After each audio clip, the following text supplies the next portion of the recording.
Hello, friend. This is Ryan Hicks of TalkToProfit.com. Today I want to talk to you about why you should experience more of God's goodness and explain to you how life is too short for you to experience all of the good that is available to you. You know, people often say life is too short, but they base it on other things and other experiences. But what if you looked at life as it is short and you can't experience all of the good that's available to you? There's just so much good available to you. It's not even because of the shortness of life. If you lived 1,000 years, you couldn't experience all the good that's available to you.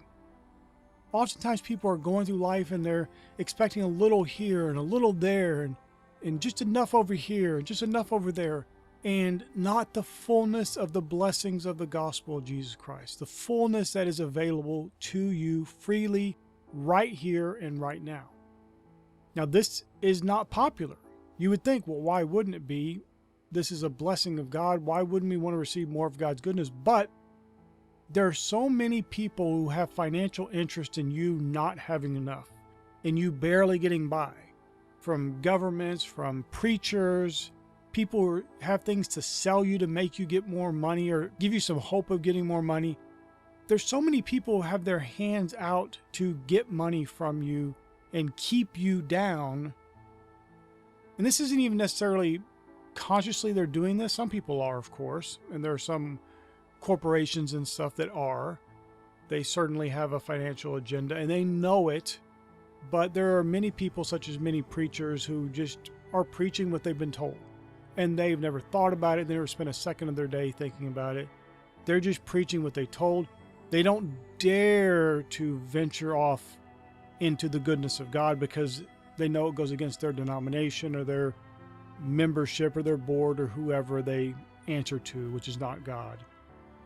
The thing is, you are a thinking person. You're a person who would even be watching a video like this is somebody who's different, somebody who's not going with the norm and the average of everybody else.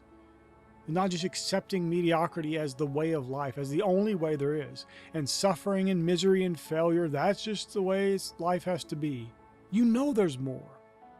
But what if you look for that goodness that is freely available to you and infinite in its abundance that God's given? Why not look at things that way? Why not approach life that way and see that life is truly too short to experience all of the goodness that's available to you? All of God's goodness that is freely available to you. You will go into eternity and still not have experienced all the goodness of God. You'll keep learning and growing in grace and knowledge of God.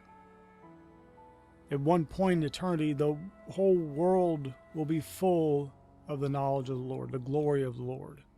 And yet you still at that point will not have experienced all the goodness that is available to you.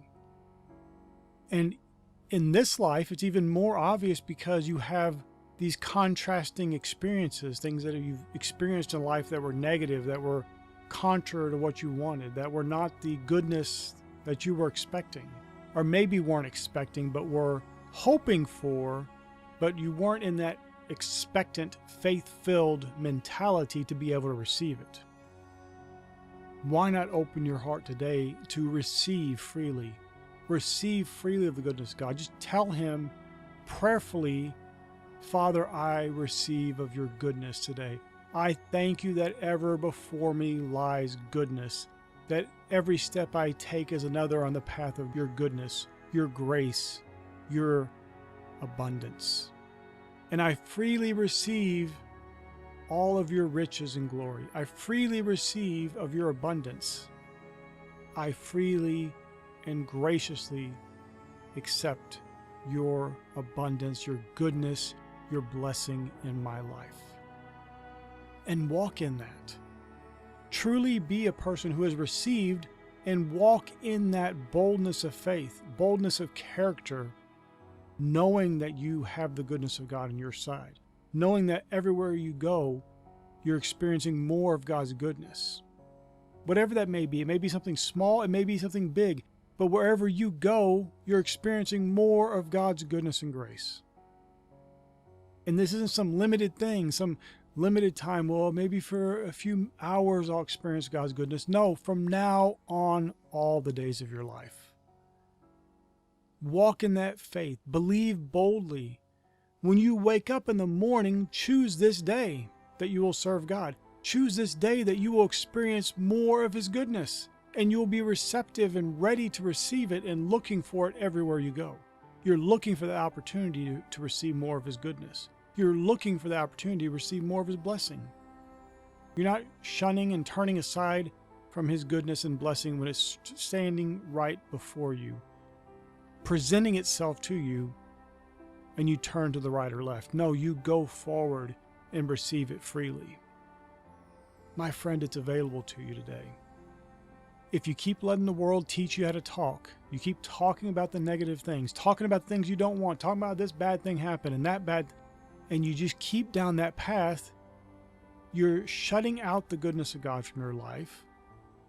And not only are you doing that, but you're bringing all that negativity, drama, and surplus problems and suffering that other people are experiencing. You're bringing it all into your life for no reason. It's needless suffering, truly needless suffering. Because you could argue some suffering is because somebody did something wrong, so they're suffering for it, or whatever. But this is just stuff that you're bringing onto yourself for no reason. It does nobody any good. You're not helped by it. God's not glorified by it, no matter what some religious people will tell you. Nobody wins except the enemy. But why not walk in newness of life? Why not walk knowing the experience of God's goodness, knowing that every step you take, every move you make, as the old saying goes, is in God's goodness and grace. And that is what you experience every day from this day forth. No bad days, no negative experiences, no, well, I had a bad week or two. No valleys like people like to talk about. The world has all this religious terminology, and they've set up all these ways for you to fail. Well, the spiritual experience is a series of peaks and valleys. No. It's glory to glory, blessing to blessing, abundance to abundance. God's goodness and grace with you every day of your life.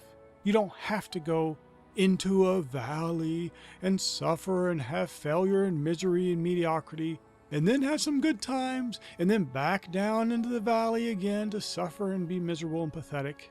Why? That's not God's grace for you. That's not God's goodness for you. That's not God's blessing for you. Make it every day that you accept freely of God's goodness, and you walk in that expectant faith, boldness of faith, knowing that everywhere you go, good things are going to happen. Only delightful things lie before you. On your path, only goodness is available to you. If you have two choices, they're both good things to choose from. You're not walking in old drama, negativity, suffering, misery, and pitifulness. You're walking in the glory of God, and you're receiving freely of His infinite goodness that is freely available to you. My friend, I pray this is a blessing for you. May God bless you richly.